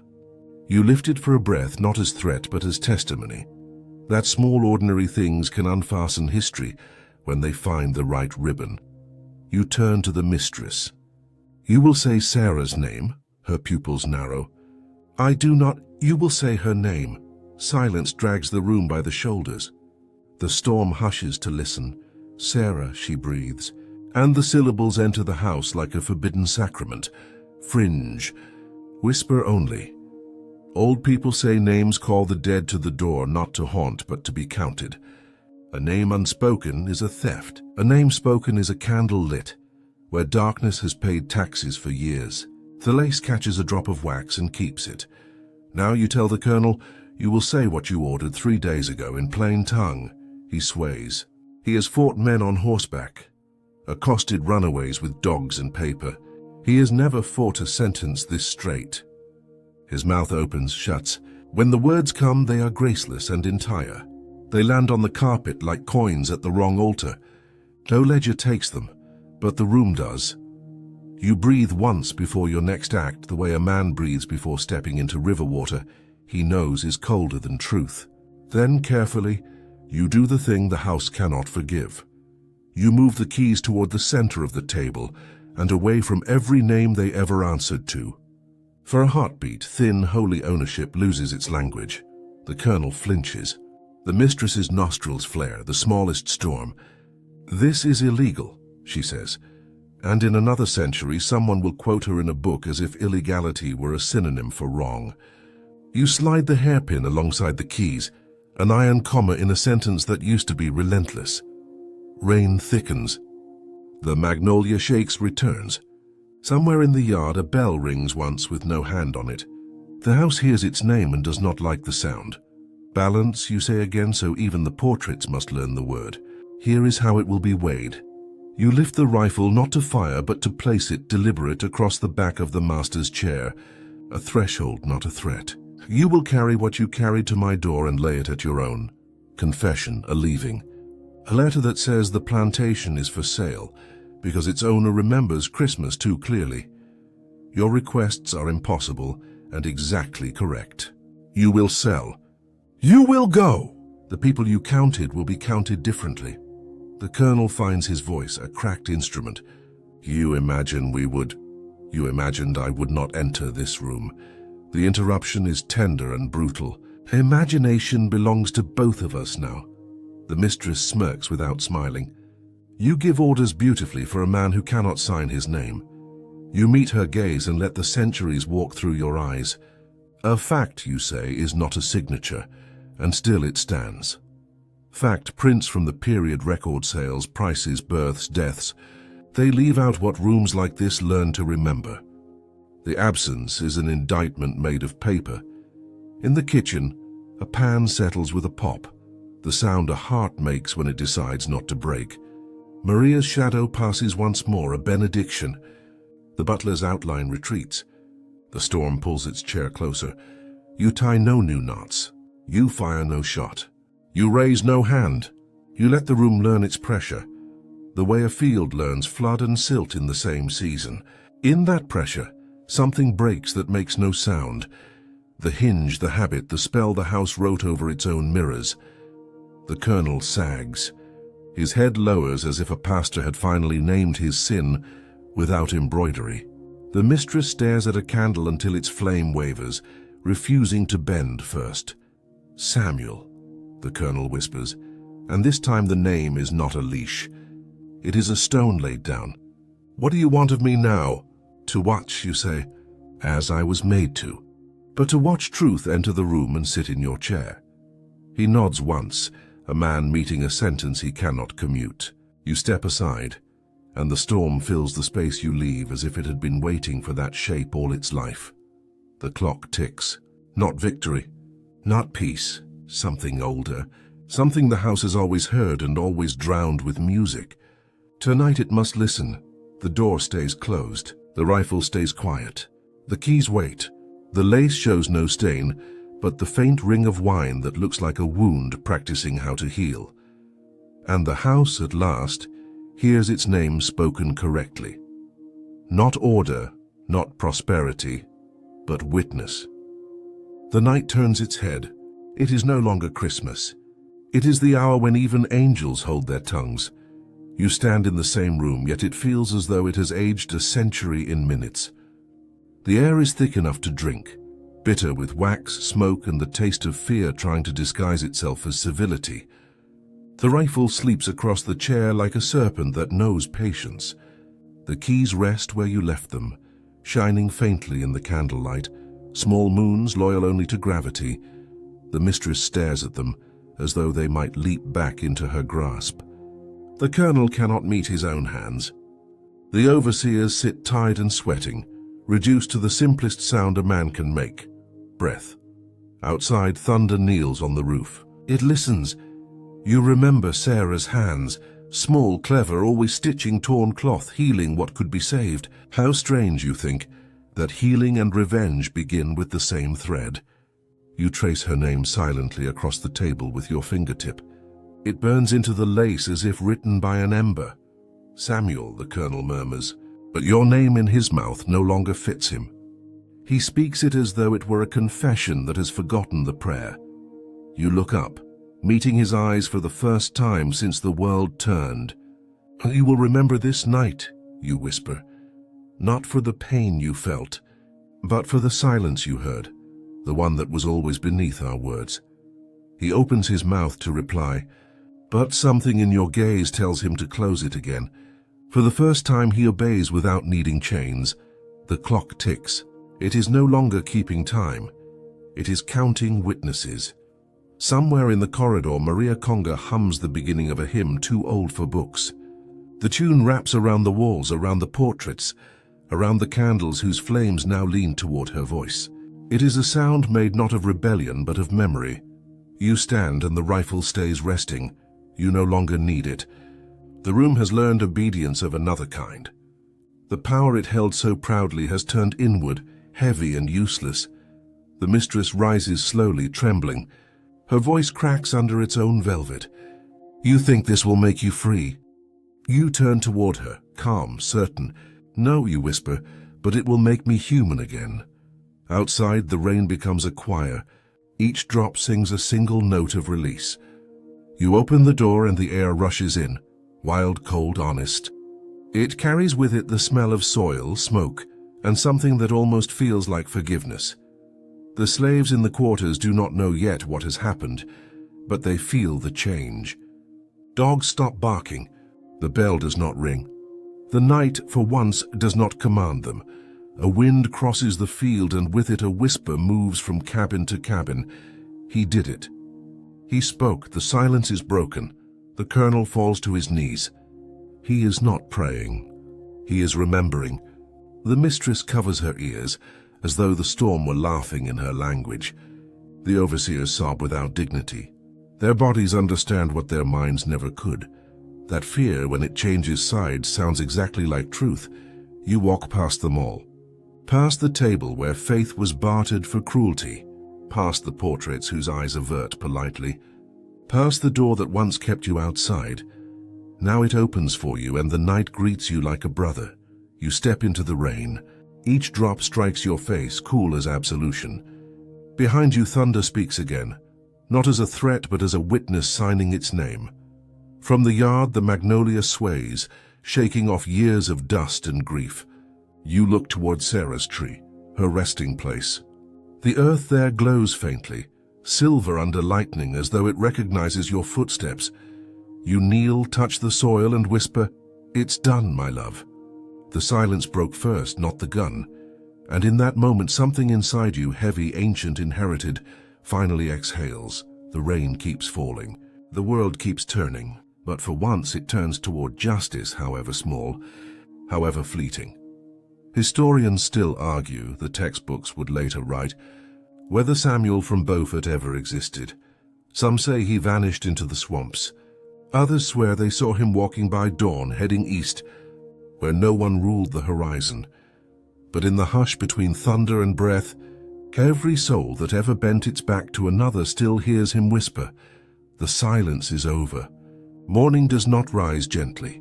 It drags itself from the mud like a wounded soldier, pale and shivering, afraid of what it might see. The plantation is quiet, too quiet for the day after Christmas. The fields, usually full of movement before sunrise, stand still. The mist sits low and heavy, as if the earth is holding its breath. You walk through it barefoot. Each step leaves a dark mark that the rain tries and fails to erase. The soil clings to your feet, warm from the night's storm, as though it knows your name and does not wish to let it go. Behind you, the house leans in its silence. Windows stare without glass. Curtains hang without pride. The great doors are open, not as welcome, but as confession. Inside, the remnants of power lie scattered. A chair overturned, a cup cracked, a portrait weeping oil tears. The colonel is still there. He sits in the chair where he once ruled, head bowed, hands shaking as if the cold were in his bones rather than his soul.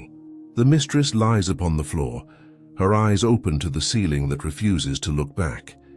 The overseers are gone, carried away by the night's storm or the night's justice. No one will ever agree which, and you are no longer a servant here. The house that once owned you cannot speak your name without trembling. The other slaves gather slowly at the edge of the yard. Their faces are cautious, not joyful, not yet. They have seen too many miracles turn into punishments. But when they see you standing by the door, unbound, unafraid, they begin to understand what freedom sounds like. No speeches, no drums, just the quiet creak of wood that no longer carries chains. Maria Conga steps forward first.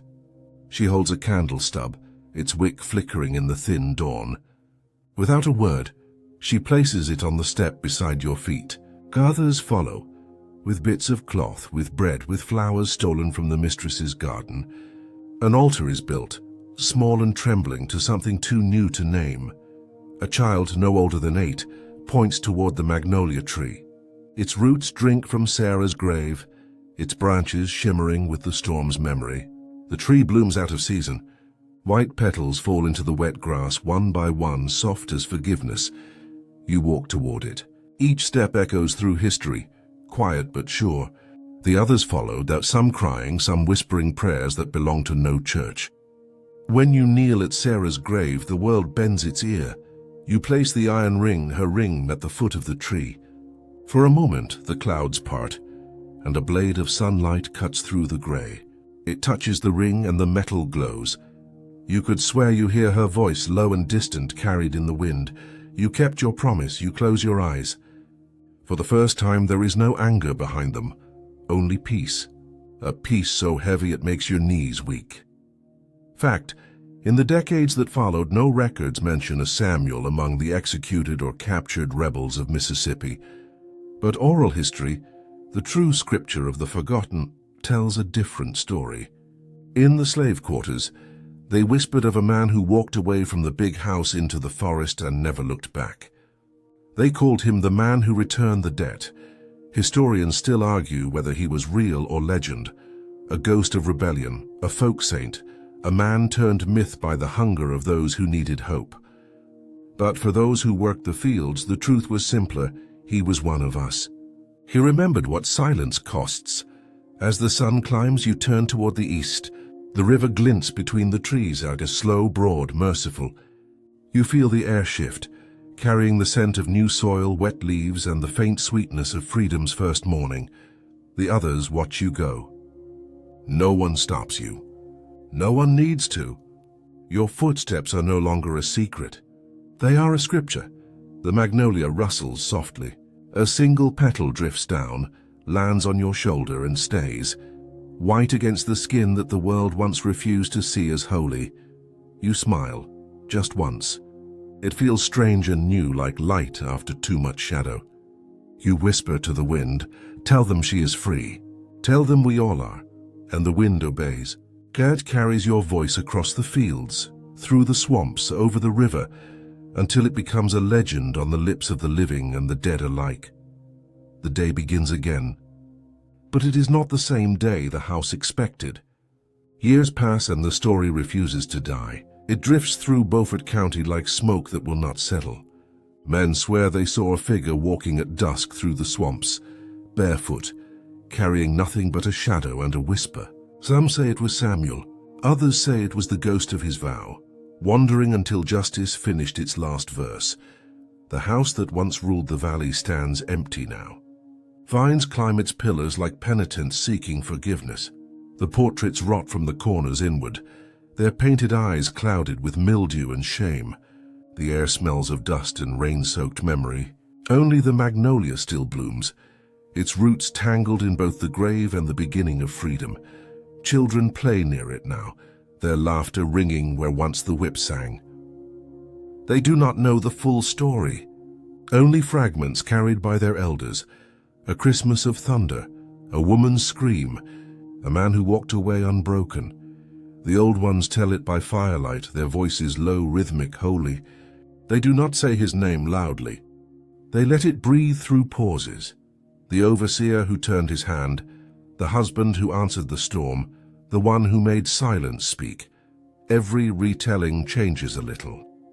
In one, Samuel burned the house to the ground. In another, he fled north and lived among maroons, teaching the forest to listen. In yet another, he became a preacher, walking barefoot from parish to parish, his sermons made of ashes and hymns, but always, the heart of the story remains. He was a man who remembered that even the enslaved have a final no, a word so sharp it can cut history open. Fact: by 1865, when the 13th Amendment was ratified, freedmen across Mississippi carried his name like a prayer, not written, whispered. Samuel from Beaufort, they said, as if speaking it could shield them from the next lash of the world. At secret gatherings, preachers would invoke him. Let the Lord remember Samuel, the man who turned fear into fire, who made the whip answer for its own echo, and the congregation would hum, a low note trembling through their ribs like thunder remembering its own birth. The scholars would come later, tidy and curious with their ledgers and their questions. Was Samuel real? Could such an act have occurred? They searched archives, plantations, deeds, and found only fragments.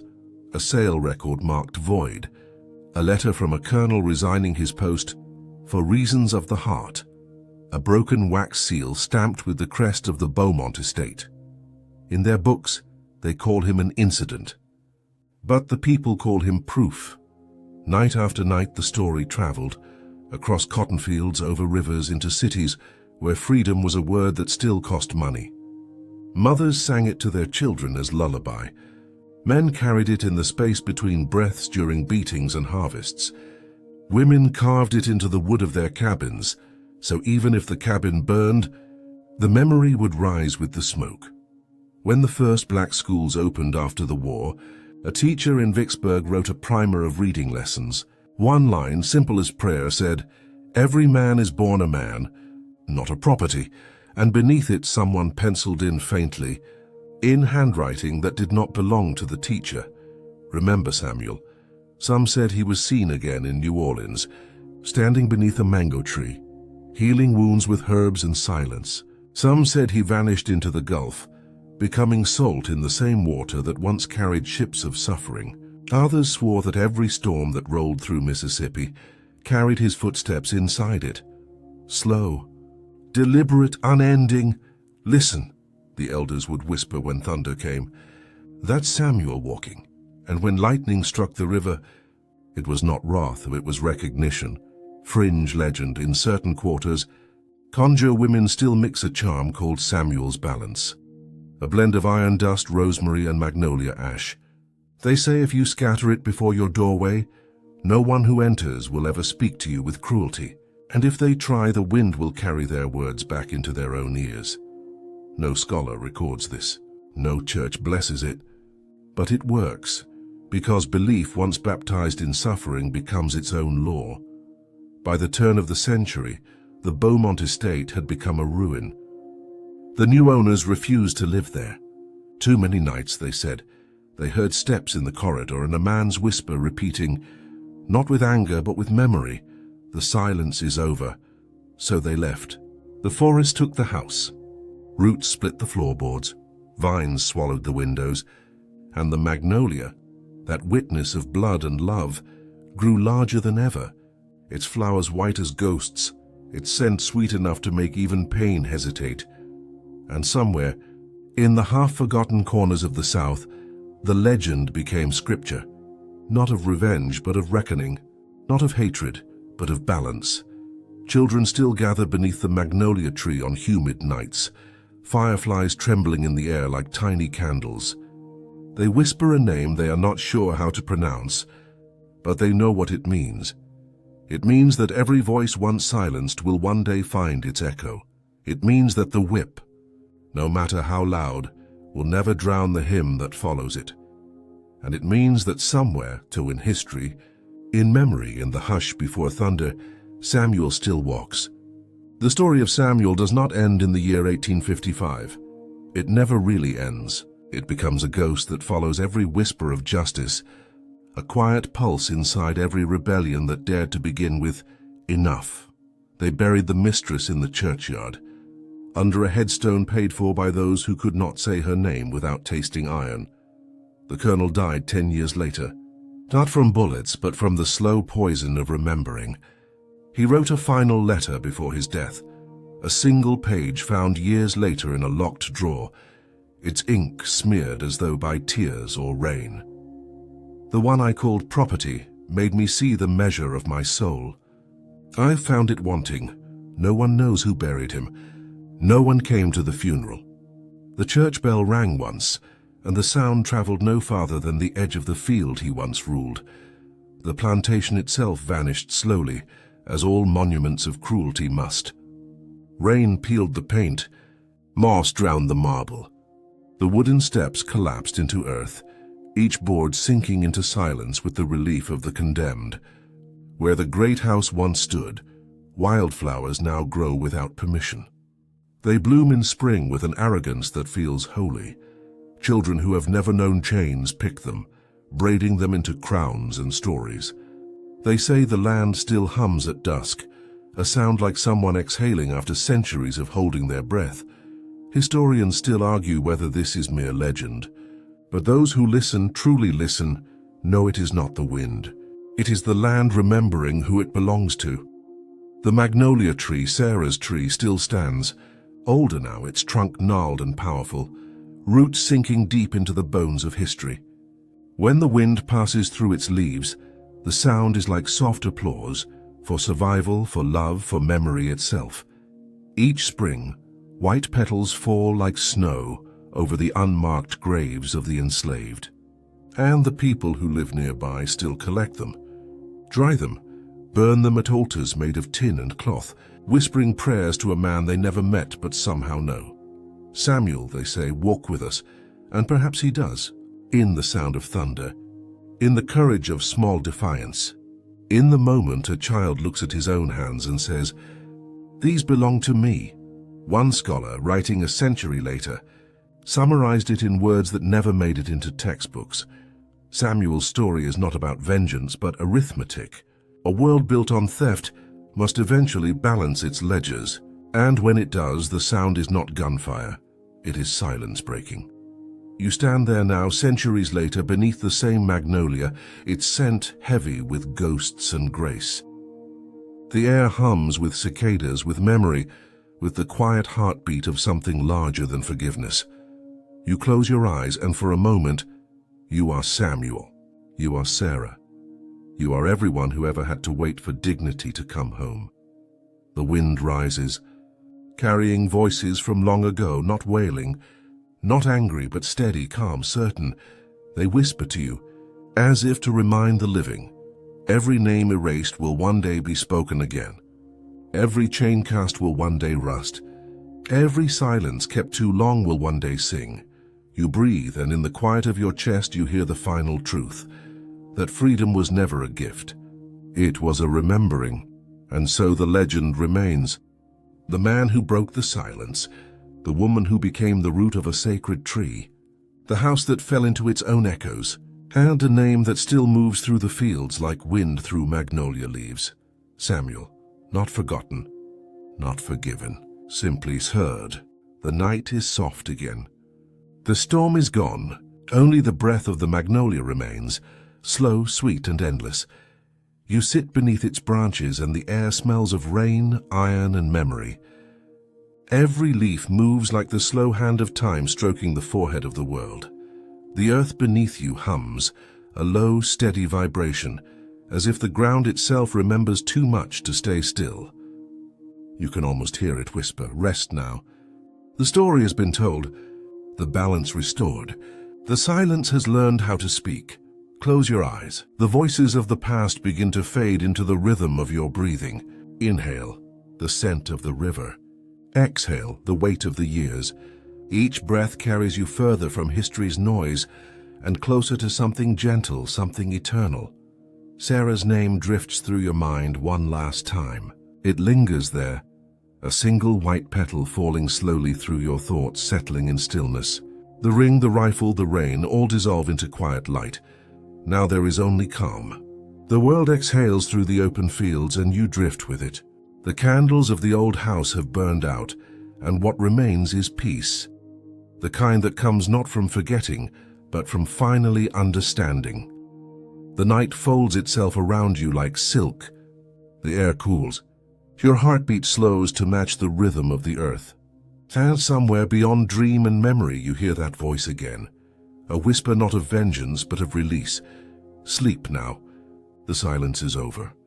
The magnolia sways once more, and everything at last is still.